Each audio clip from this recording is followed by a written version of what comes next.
Yeah, so if you're just starting out with YouTube automation, then I would say you would want to post at least one video per day, right? Because usually when people think about YouTube, they think, oh, I'm going to post one video per week, right? But like this is a volume game, you know, you're basically aiming to get 1,000 videos, each making you €1 or $1 per day. So then when you multiply that $1 per 1,000, you're making €1,000, $1,000 a day. Hey, what's up, guys, and welcome back to another episode of the YouTube Business Academy podcast. My name is George. I'm joined by my co-host Ron, and today we're going to be talking about our journey to $30,000 a month with YouTube automation, YouTube search. As those of you who are already following the podcast, you know that we are doing this pretty much full-time. Ron has this thing, I have my things, but we want to make YouTube search and YouTube automation our full-time thing. So in this podcast today, we're going to be talking about, we're going to give you an update on where the revenue is at. And I can give you a little disclaimer, it is climbing up. So we're doing something right with that as well. Affiliate marketing as usual. We're going to address a little bit about the invalid traffic bug because someone has commented on a previous episode that we didn't address it. So apologies for that. We will touch upon that. And then we also have an exciting announcement. So stay tuned for that because this is going to be very valuable and helpful to you as well. So with that in mind, Ron, how are you doing, man? Yes, I'm doing great as always. I know you do too, because we always have the little talk before.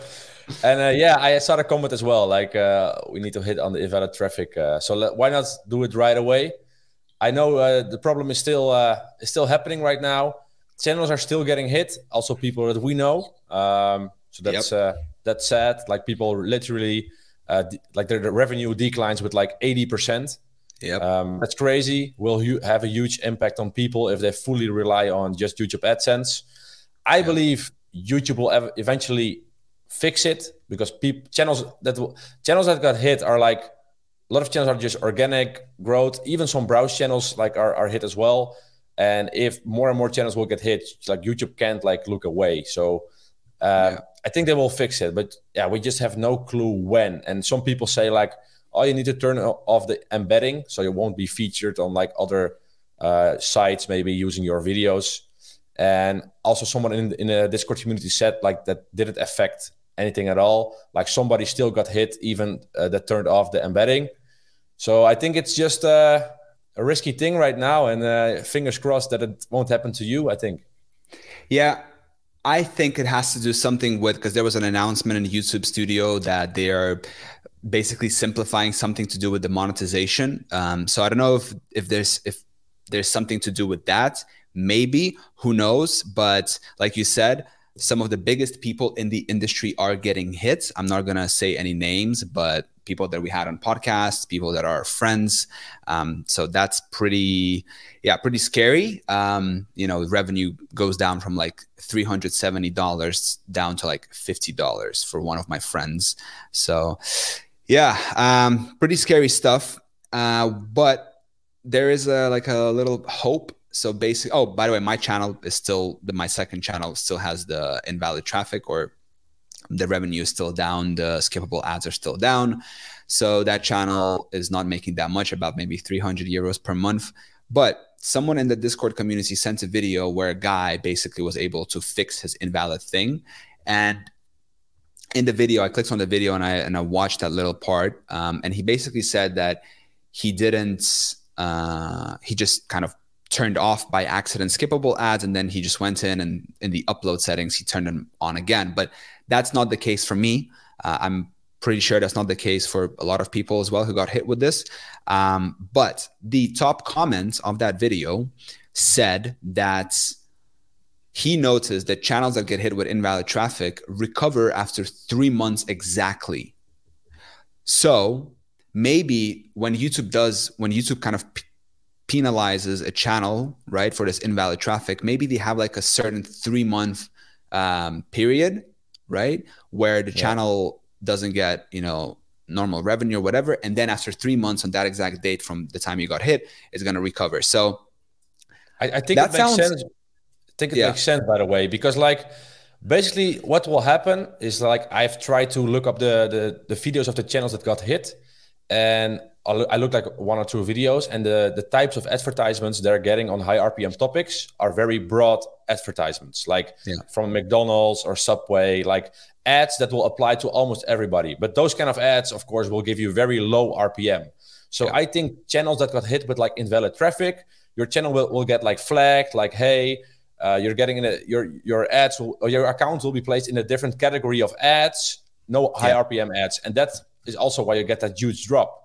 But maybe after like 3 months or a certain period, YouTube sees like, okay, the traffic this channel is getting is legit. We can slowly start showing like high RPM ads again that will match with the video topic. I think that's happening. And that also happened to me in the beginning. Like my first 5 to 6 months, my skippable ads and RPM was incredibly low, like between $1 to $2. My RPM were like between $1 to $2. And then out of nowhere, after like 6 months, my skippable ads went up, RPM went up as well, and yeah, it now keeps climbing.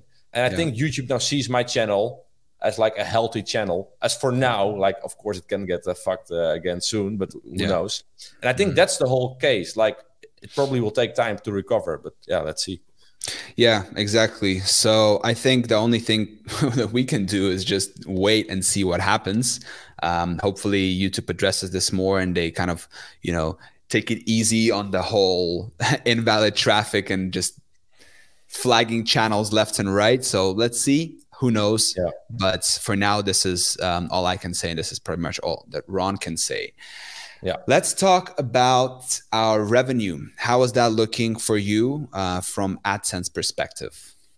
Good. It's like almost growing now every week with between around like 12 to 17%. So okay, it's going pretty crazy. So new baseline is between $90 and $100. That's like the new baseline of like the past couple of weeks. So I've been checking like my analytics, and like on Sunday or Saturday, the revenue is always low. It's lower because like basically it's weekend, you know.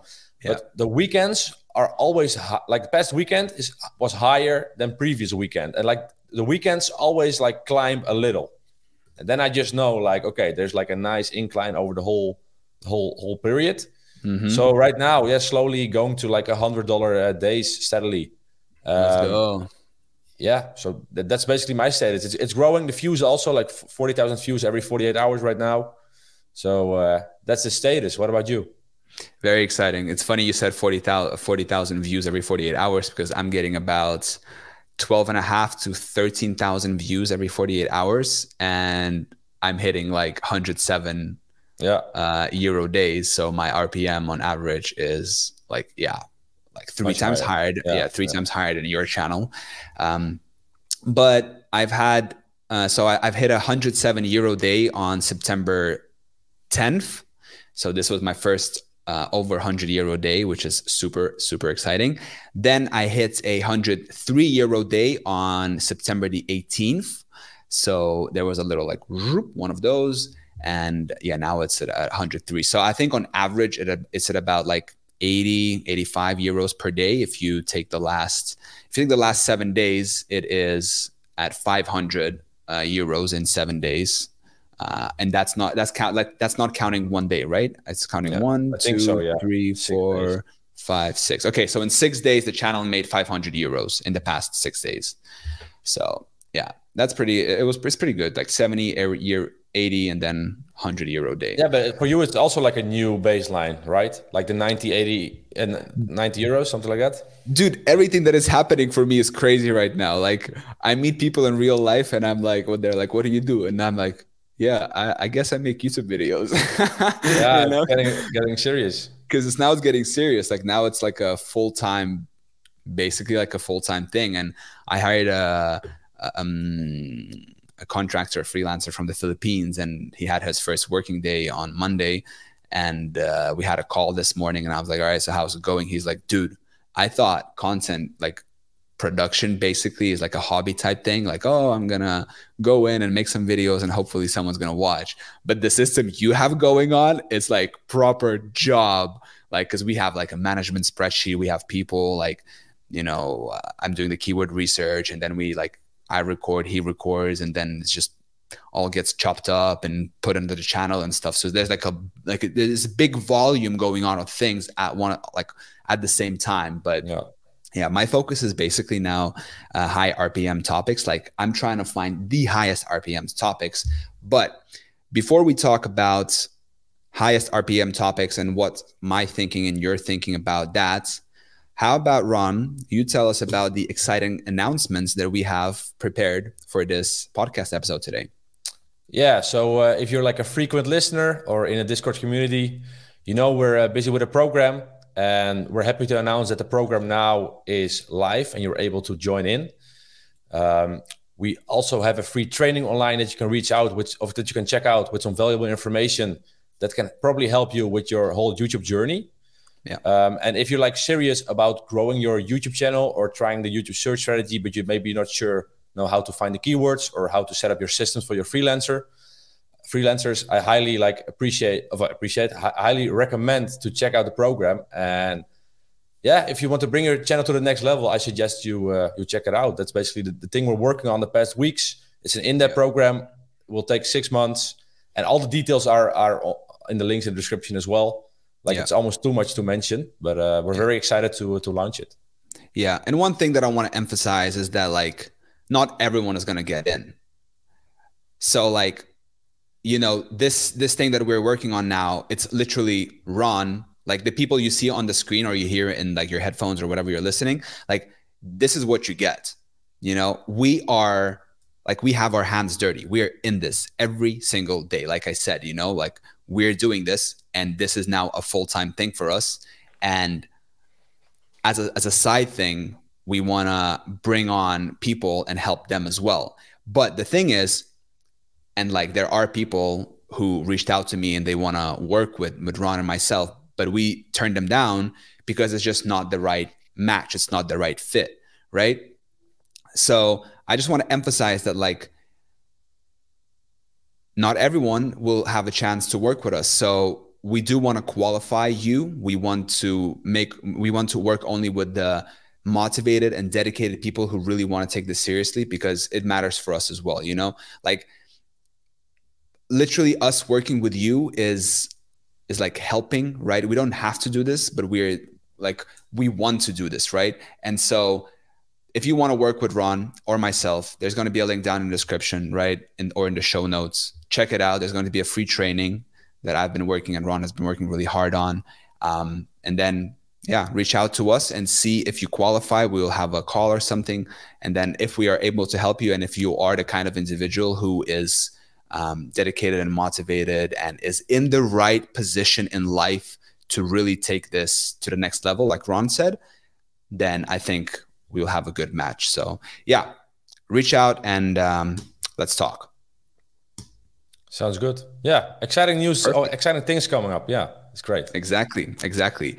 So with that announcement out of the way, let's talk about high RPMs, like promised.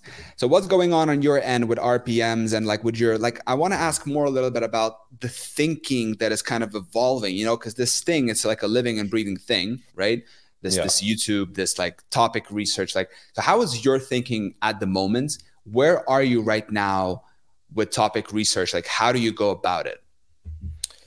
That's a good question, because it's more of a feeling now than a specific method. Like with the keyword research, instead of how to lower dash Instagram, it's more you add more things.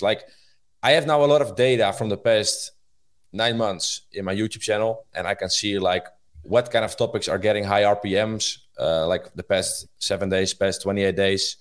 And I just check those topics out as well.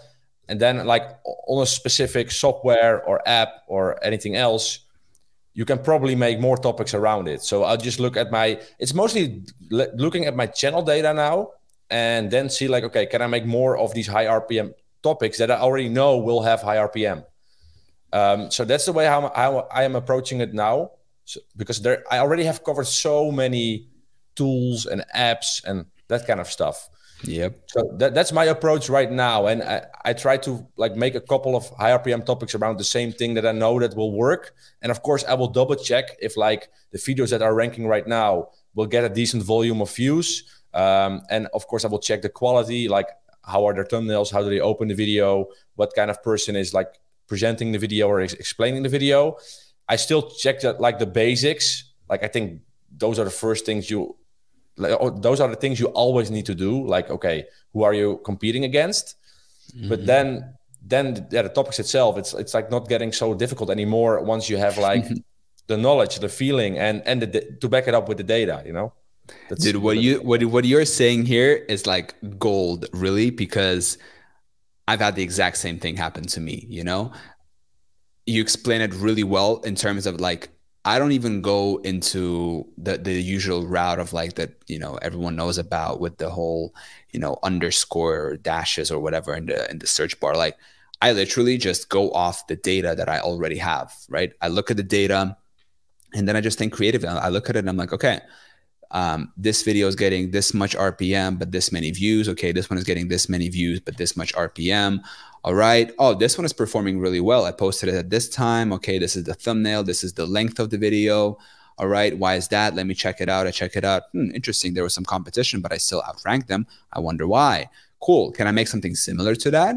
Okay, let me see. Look it up. Type in alternatives. Check out some other, you know, whatever softwares or competitors of theirs. Yeah. Check out those keywords. See if there's any keywords popping up for that. If there is, great. I put them into the spreadsheet and then we go ahead and create them.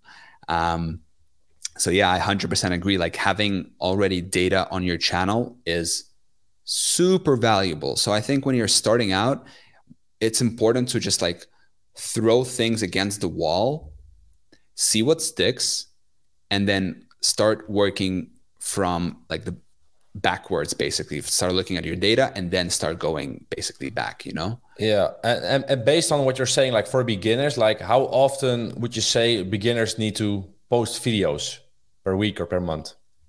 Yeah. So if you're just starting out with YouTube automation, then I would say you would want to post at least, you know, one video per day, right? Because usually when people think about YouTube, they think, oh, I'm going to post one video per week, right? But like this is a volume game, you know, you're basically aiming to get 1,000 videos, right? Each making you €1 or $1 per day, right? So then when you multiply that $1 per 1,000, you're making €1,000, $1,000 a day, right? So that's kind of the thinking and the strategy behind it.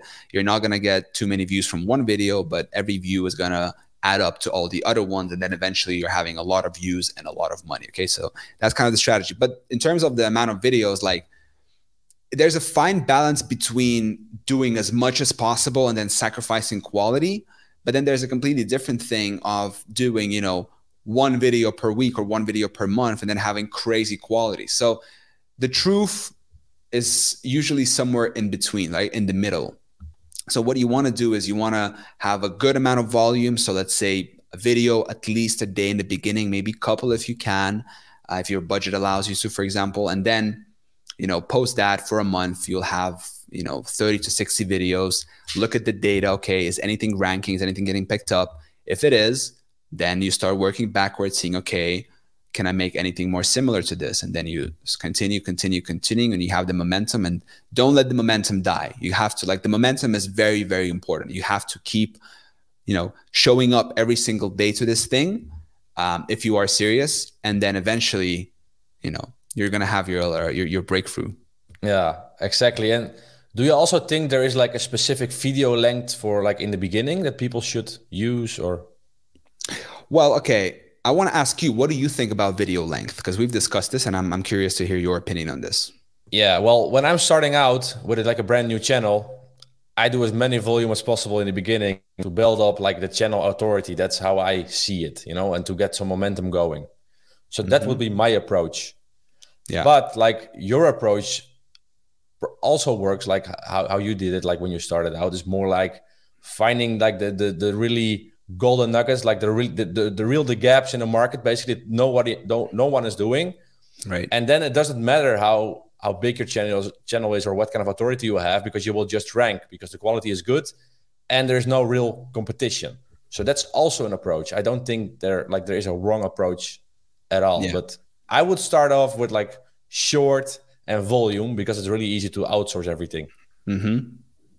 So what do you think about video length? How long should the videos be? If I would aim for short videos, I think between 1 to 2 minutes, like really short solutions, because then it's easier to pump out the volume with freelancers. Okay. And where would you start researching those short videos? Because as you know, most people just know the ABC method and the Oh underscore yeah, method and Instagram, Snapchat, TikTok, Discord type things. yeah. I would start off like if my channel is completely new, I would like daily check Google Trends. That's basically Mm, what I would do. Find like, is there some sort of trend going on right now, or a new AI tool that's being launched, or that kind of stuff to really kickstart the channel. And then like also have a baseline of like more evergreen videos and I would just I would check some tools like data AI maybe, but I'm not such a big a fan of it anymore. yeah. I would probably still use the YouTube search bar along with the YouTube of the Google search bar, but not search for like the average Instagram or Facebook apps. I Yeah. would find out like what kind of software is being used by small businesses, and Mm, maybe start focusing on those kind of things. But I think like the Google Trends one is like the low hanging fruit you could easily do, because like right now especially AI tools are being released every day, yeah. so you can easily benefit from people searching for like that new tool. Yeah. 100%. And I want to encourage, all of you guys listening to this is to, really get creative with the topic research. Like once you have data, you can start basically building on top of your data and seeing, okay, why does this video get a higher RPM than the other video, right? It requires a lot of thinking process to it, and it requires a lot of creativity as well, right? Why do these videos get higher RPM? Okay, let's check the analytics. Oh, 80% of the people watching this video are from the US, and it has a disproportionately high RPM compared to all of my other videos. Okay, so then the conclusion is, well, if the video is reaching a US audience, then it's going to have a much higher RPM Yeah. than a video reaching any other country, right? Cool. Yeah. Yeah. Then you do your research, then you're like, damn, this video is being watched by people 55 plus. There's literally no audience watching this except for people who are 55 plus, and it has a disproportionately high RPM. Cool. So that means that older people have a higher, older audience has a higher CPM to them. Cool. So then let's combine these two factors and let's make videos for older people in the US. Ta-da! All of a sudden, you're now reaching, like, you're just increasing your CPM with these like thinking processes, right? And then you start testing different niches. Okay, what are the things, what are the problems, what are the needs, what are the wants, the desires of that target audience? Yeah, you can just ask ChatGPT. Yeah, like what are 50 plus year old people in the US are looking for online? What are they looking for in Google? What are they looking for on YouTube? They're looking for many things, right? Okay, so out of those things, where are they spending the most money? Think about it. This is food for thought, okay? Food for thought. Very, very importante. This is literally 7 years of learning in in 1 minute. Nutshell, yeah. This is super valuable, by the way. Like, this is crazy, man. Yeah. Okay. I agree. Yeah. Also, by the way, with the Google Trends and everything, you can also select countries. So make sure you select indeed like the high RPM countries for sure. Yep. Yeah. You know what's trending today? Are you signed up to the Google Trends? No, I have like I have like a list of 700 keywords right now. So I'm not doing too much right now with keyword research. Okay, so basically I'm signed up to the Google Trends newsletter, right? And so sometimes I get like these emails from Google Trends, and they basically give you a bunch of data and like information on what people are searching, what's happening. And it's pretty cool to kind of stay on top of things like, oh, there's a tsunami there, or hey, Halloween is approaching and people are already starting to search what's more popular, Barbie or Oppenheimer and stuff like that, right? So anyway, today one of the things that they sent me was Halloween nail art. Okay. So people like Halloween is not even here. It's in October, I think, but people are already searching for Halloween nail art. So the first thought that I had was, okay, you can either find, because, okay, what would the people searching for Halloween nail art be in the market for? They'd be in the market for a nail polish, most Halloween likely. outfit. Maybe an outfit, but this is like pretty targeted. So like if it's a nail, or maybe or maybe, you know what? I've seen they have those like, what do they call? Like you can just put it in, then if you paint on top of it, it's going to have, then you peel it off, it's going to have like a perfect design. I have Like no clue, man. like a template type thing, you know, like a template for a nail. Okay. So like you can have like a skull, you put it on your nail, you paint on top of it, then you peel it off, and then you have a perfect skull on your nail. Okay. That's the thinking. So the first idea I had in my mind was, okay, well, you either find a store who's already selling those like templates for nails. Okay. And then you reach out to them and say, hey, give me an affiliate link. I'm going to drive traffic to your thing.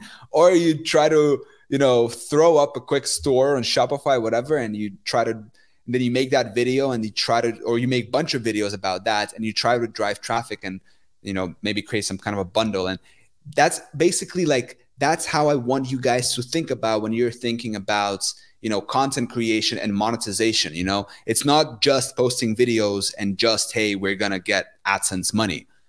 It's really not. It's really about being creative with your monetization and how do you go about monetizing that traffic to like best as possible, right? So and they're just linking. It's just like links. Okay, someone is searching Halloween nail art. Cool. Let's show them a video about Halloween nail art and then say, by the way, we have these really cool Halloween templates for nails. You can check it out on our store. And then you just link it there. And then you, I don't know, go to AliExpress and you find a bunch of those templates and you import. And it's just an experiment, right? Just a thought. So if you're watching this right now, it'd be so cool. Like if you are, because I'm already like done with Shopify. It's been a long while since I've been doing it. So I'm not that good a professional with it. But if I would have done this 2 years ago, I would have done the store in like 30 minutes, threw it up. And if I knew what I know now, I'd drive that traffic, right? Because the most important thing when it comes to e-commerce is, of course, the traffic, right? And since we are now the creators of traffic, right? Or not creators, but we are like the funneling. Yeah, we're basically funneling traffic. You know, we can direct the traffic where we want with our content. So you're able to do that. But then the next question becomes is, okay, well, is it really worth for me to do a nail art shop, or is it really worth it for me to, you know, get that small commission from a nail art? Because their margins are going to be tiny. Like how much realistically is a person really going to pay for a nail art template, right? Okay, maybe they bundle like 10 of them together for every finger or whatever, right? Or 20 together, and the person is going to pay like $20. But then the margin on that is going to be probably like, I don't know, $15, like minus the shipping. So it's not really worth it. Like you want to go for the things where people spend a lot of money at once. It's more the thinking process. Exactly. Like discovering a trend and see like, okay, how can I leverage that trend? Because not many people think like at those kind of steps. Like they first maybe see the keyword and then they're like, okay, that's funny. That people are looking for it and they don't do anything with it. Like it's basically you can turn like a lot of trends and things you're seeing in your daily life, you can turn it into videos and like you can basically make money from it. So I think that's what it shows. And of course, like once you do a little bit more deeper research, maybe you're like, okay, it doesn't make sense in terms of money, but like it's about the whole concept. Exactly. It's just your mode like of thinking, like how you think about these things, right? Because content creation is the thing that we are in, right? But then our job is to increase the monetization of that traffic as much as possible, or create the content that is going to have the highest return on investment, right? And one of the ways to think about how to increase your return on investment is with these things, right? That I just kind of talked about. Yeah, I agree. And I'm also curious, like, what do you think is like the number one thing beginners overlook when doing YouTube search? That's a great question, Ron. Yeah, I know. What is the one thing that beginners overlook when starting YouTube automation? Okay, great question. Let's see. Well, from my own experience, right? I'm going to talk from my experience. The mistake that I did is I went into a browse channel in the how to make money online niche. And I know, Ron, Me you did the too. same thing, right? And that was like, yeah, it was not really successful because I didn't get good results with that at all. So one of the biggest mistakes that I did when I got into the whole YouTube automation space was making videos, spending a bunch of money and hoping that the algorithm is going to recommend them. Yeah. But your hoping strategy is not going to take you too far. Well, at least it didn't take me too far. You know, I know only of very few people, right? And I know quite a few people in the space who have success with browse or, you know, YouTube recommending their videos. And like, I've seen Ron firsthand, very deep into the browse game, spending, you know, 5K. 5K in total, In total, yeah. $150 per video, you know, great team, great videos. One of his channels was called Stories of Fortune. Yeah. And so I just think that one of the things, like that's when you start to, like, when you first discover YouTube automation and you're kind of like, you know absolutely nothing and you're like, okay, what should I do, right? Because not many people think about search when they get into like YouTube automation. They're thinking, oh, like I go to YouTube homepage and then I see videos recommended like top 10 fails in NBA or whatever, right? And then they, oh, that's YouTube automation. Yeah, I know about that. I'm going to do that video.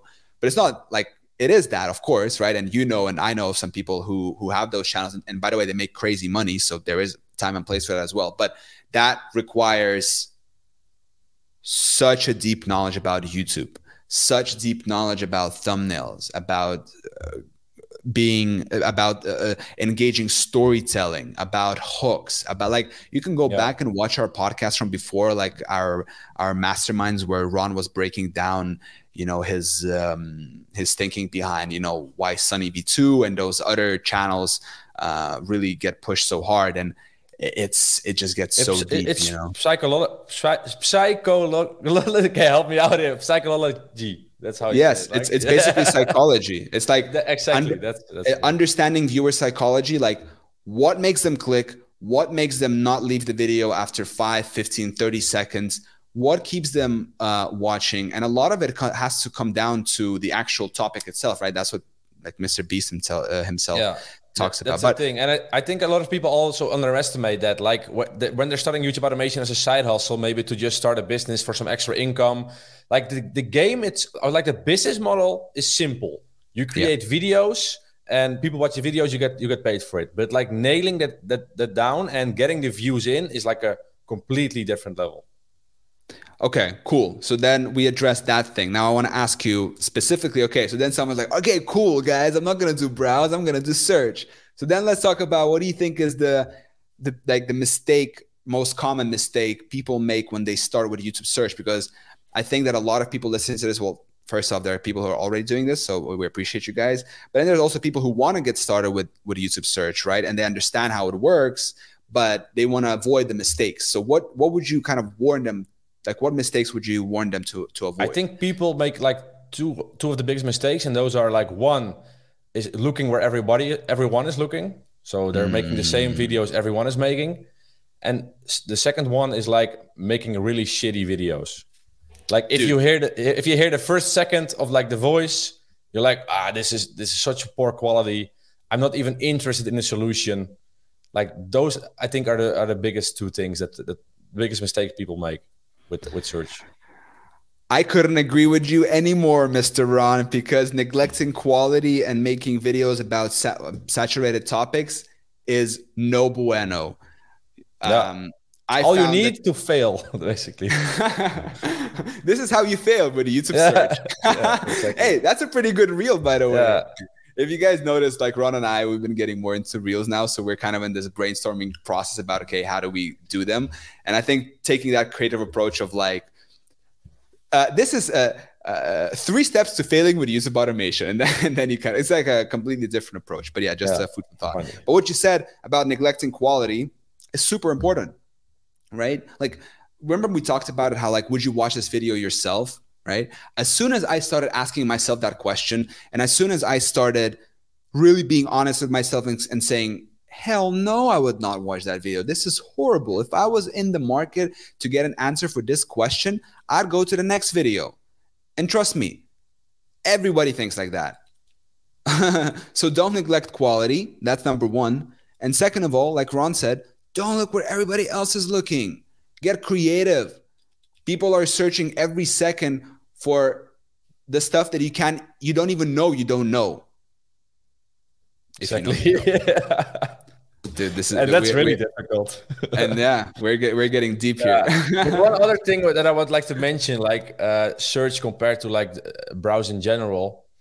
Like I had a party Saturday. I was talking to some friends, and then it's like, yeah, I'm doing YouTube search, and of course they're all curious, like, okay, what kind of videos are these? Are those?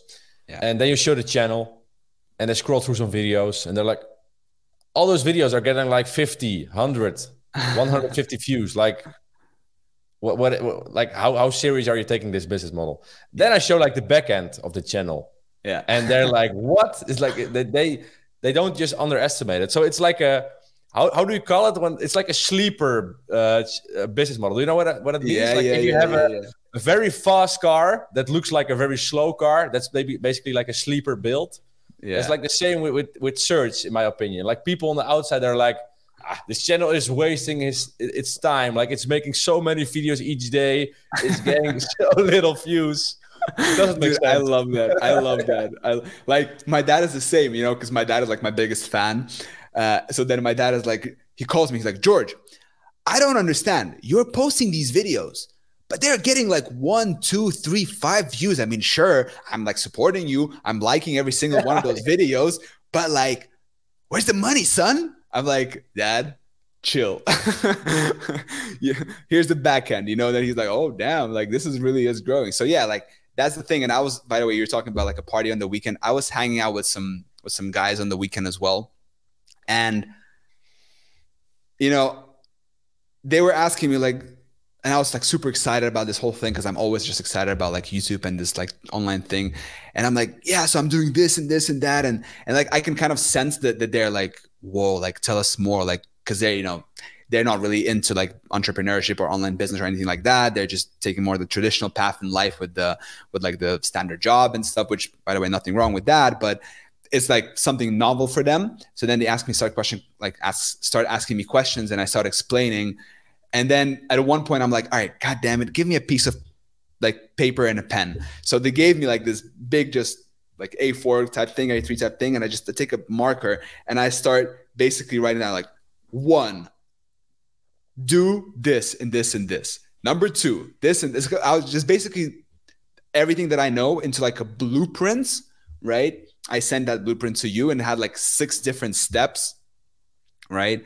To how to get started with YouTube search, like how to start a channel, how to sign up to an AdSense account, how to, you know, make videos, how to hire people, like basically these steps, right? So then you have the blueprint in front of you. So then you can say like, okay, great. Now I know the steps. So then you go, step number 1, you know, I have to do this. Okay, cool. And then they're like, George, how long do you think the step number 1 is? Because there's only 6 steps. Like it's only very, very lucrative, right? Oh, I just need to do 6 steps, and then I'm like on my way to making like money.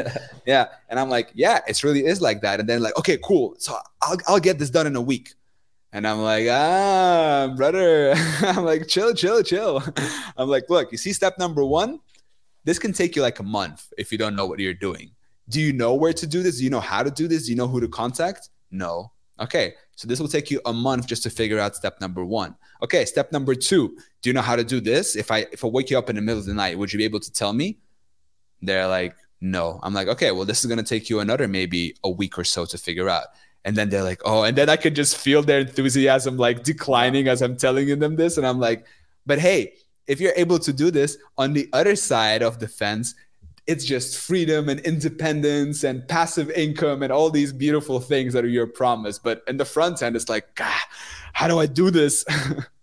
Yeah, it's true. But that's like, you need to put in the work basically in the beginning to eventually like get your rewards from it. I think that's what everything in life. But in the end, if you still break it down, if you would take like a year to fix everything, within a year, you'll already have amazing results. Like, yeah, It's more like the exactly. short-term expectation that people have. Like Yeah. probably when you're just starting out and you're posting your first 10 videos, you're like, let's go. And those videos are probably shit because you don't know keyword research. You maybe have a poor freelancer, or you make the videos yourself and you don't know how. Yeah. And you Yeah. get like 3 views and it doesn't rank.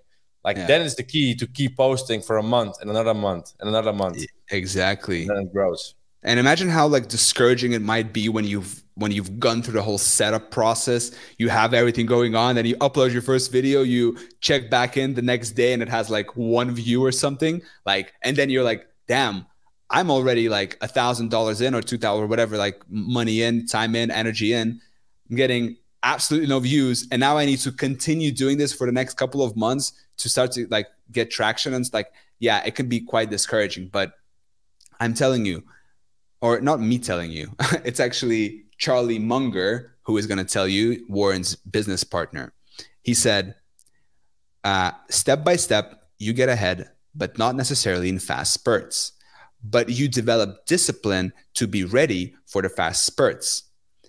You chip away at it every single day, and eventually you're going to have a breakthrough. To get what you want, you need to deserve what you want. The world is not a yet crazy enough place to reward a bunch of undeserving people. I kind of Let's go. Like a whole quote out of your head. Let's go. Yeah. Because I've been rereading that so much, you know. But basically, that's what it is. Like, you need to deserve the things in life. It sounds so like the only reason Ron and I are getting, you know, this passive income, wake up and there is, you know, an all-time high and money is being made while we sleep or go out party or whatever, it's because you don't see all of the years behind us that we've put into skill development, into the struggling, into the pain, into the failures, into like all of this, right? And then eventually you come out and you're looking like a 7 years of like an overnight success, you know, an overnight success in 7 years. How long have you been doing this, by the way? It's like the whole entrepreneurial journey. Since I was 16, I had my first web shop. So around that age. And now you're 26. Yeah. So 10 years then. 10 years. Yeah. But like, it depends. Like entrepreneurship was a lot different. Like when I was 16, because I was just trying things out. Yeah. And like full-time entrepreneurship right now, 5 years. 5 years. Like full-time. Yeah. Yeah. And you? Yeah, I started, well, it was kind of like I started my last year of uni. So I was maybe 20. That's when I started like reading and like making grand plans for my life and stuff and just like diving deep into self-development.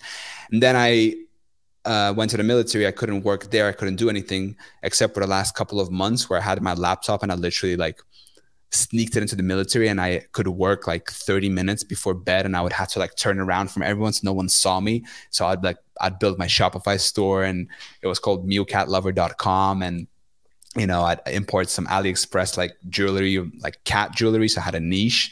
And, you know, then I would go ahead and negotiate like on the next day with the like a theme page on Instagram. And yeah, that it was crazy. I was so lucky because the first shop I put up, the first ad even that I bought on Instagram, I did it on like a Black Friday and then I didn't even know what it was. But I was just the circumstances. I was so lucky and I think that was kind of the universe rewarding me for taking action, you know, that I got that one little sale for $10 and I woke up in the morning at like 5:45. I checked my phone and I have that sale for $9.99. And I remember I'm just jumping in the room and I'm like, guys, someone paid me money online for the thing that I've been putting like together over the past week, you know, so that was crazy. But ever since then, I think I was 21 and now I'm turning 28 soon. Yeah, turning 28 soon. So about 7 years in the whole entrepreneurial slash and we're just getting started.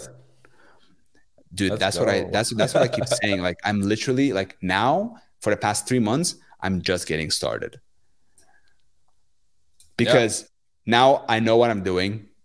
I have everything kind of going on for me. Now I'm just like optimizing, trying to make it better, like thinking about how do I do it better. Now I have money coming in as well consistently, like good amounts of it already. So I can start reinvesting that money. I can think about, okay, how do I get better quality? How do I target better topics?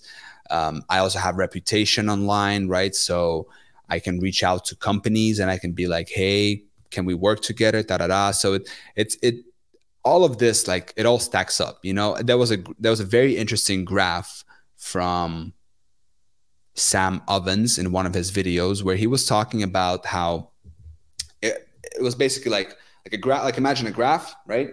And then and there's like results and time. Okay. So the axis that goes up is the results, and the axis that goes horizontal, that's the time. So then he says in the beginning, you put a lot of effort and you get very little results. Okay. And then as you move down that axis over time, right? I need to find this somewhere, like in Sam Yeah, Ovens you're video. fucking it up. I can Yeah, I'm see your fucking it head up. like, oh, what is it again? Yeah. But basically, like, you have no results in the beginning, and you're putting in a lot of effort and time and energy and money into it at first. And then over time, as time goes by, you're slowly going to start putting less and less energy and effort into it. And your returns are going to start growing more and more and more. It's going to be like disproportionate. You know what I mean? Depends on your business, though. Like you need to Sure. have some sort of leverage, like media, for example, or like something you put the energy in, and it keeps paying you eventually. Yeah, So of course. But I'm not even considering businesses that are like hard to scale or that are not in IP code or content. yeah, but Like, yeah, that's true. I don't see, there's no point in starting a business like a coffee shop. Yeah, but people still do it. Yeah, That's the but thing. people have, their thinking is not clear. They're delusional. What's the purpose of you starting a coffee shop? Are you starting a coffee It's shop passion, then. It's passion. if it's passion and you're doing it to have your friends over and you just want to sit there every day in the coffee shop and kind of decorate it as you want and whatever, cool. And you don't care about making money, all right, you've probably made it. Thank you Yeah, for but watching I this must say, podcast. by the way, there are some like boutique shops that make like 200, 300K profit a year, and they just open couple in like big cities. So it is possible, but it's not a Really? business model that, yeah. But it's possible, but you need to have like, you need to have a great product. You would need to be able to get constant traffic of people or like customers, but it's like a But when different you approach. but when you're saying great product, how are you going to make your coffee better than your Joe Yeah, neighbor making it's like that. coffee? Yeah, with coffee, it's difficult. It's maybe more the atmosphere that people are paying for. But with food, it's easier because you can like create different food and better food. But I like don't the know, business dude. can work, of course, but it's not something you would want to have if you like freedom, if you want to be No. independent of location, that kind of stuff, and make it easy to scale. Then a brick of mortar store is not the right way. But like you can make money, but it's not a, yeah, I would never do it myself. But even like okay, I don't want to have anything to do brick and mortar. That's first of all. Me Okay, but neither. then if we go online and we start to kind of think about businesses online, not every business online is worth doing. Like, I was listening to a podcast of Ali Abdal on the Deep Dive podcast with one of like the I forgot his name, one of the authors who wrote Oversubscribed, I think, a book, or he has many books. And he was talking about how like Ali was like, okay, well, let's walk through the process of creating like a company, right? So then he started like they started like fantasize, and they started to play this game where, okay, I want to do a productivity app, and that productivity app is not worth doing because it will have a like a J curve business, and a J curve business basically means that you will have a lot, you'll have to invest money with no results, but then eventually it's going to go up, and you're going to have like a lot of growth with like little money, right? Because software needs money to get developed, like at least 100K. Yeah. So not every business is worth doing, and this is what Naval Ravikant talks about as well. Like he is a big proponent of media and content. Sorry, media and software, exactly. Code and content. So that's that. And like. But then another, like a third point, is also intellectual property. Like that's also a pretty important thing online. Yeah, I agree, but yeah, brick and mortar, it's not something that I would like to do. I think you neither. But No. If you yeah. know how to get search traffic, and if you know how to drive that search traffic anywhere, like we talked in the beginning, what is that person that you know who's in the theater with the little stick, who is doing this for the whole orchestra? Oh yeah, I have no clue You know who how I'm that's talking called. about, but Yeah, but yeah. no one knows the name. We don't know the name for that. Someone will say In like, Dutch, oh, it's dirigent, but I have no idea yeah, what it is in English. Dirigor, exactly. Yeah. So probably something similar in English, maybe completely different. But anyway, so like you got to think about yourself like that in terms of traffic with YouTube content, with YouTube search specifically, right? If you know how to generate it, if you know how to get it and direct it somewhere, the world is your oyster. I agree, but let's come down to the whole conclusion what we just talked about. Just get to work, be consistent, post the videos, and eventually you'll make money through search. I think that's a nice ending of the podcast. Commit. Yeah, commit, exactly. Commit. Whatever you do, commit. Think about it twice, thrice, 4 times, 5. Think about it for a long, long, long time. And then when you make a decision, commit and don't look back, and continue going until you get to where you want to be. Yeah, also, I think this is one of the very few business models with guaranteed results. So, yeah. If you know what you are doing. Yeah, of course. Of course. Yeah, true. All right, Ron. It's a good time to round up. Thank you so much for your time and energy. Very insightful. And we want to thank you guys so much for watching, listening, subscribing. Don't forget to check out the free training down below. And with that in mind, we'll see you in the next week's episode. Ciao. Yes. Bye-bye.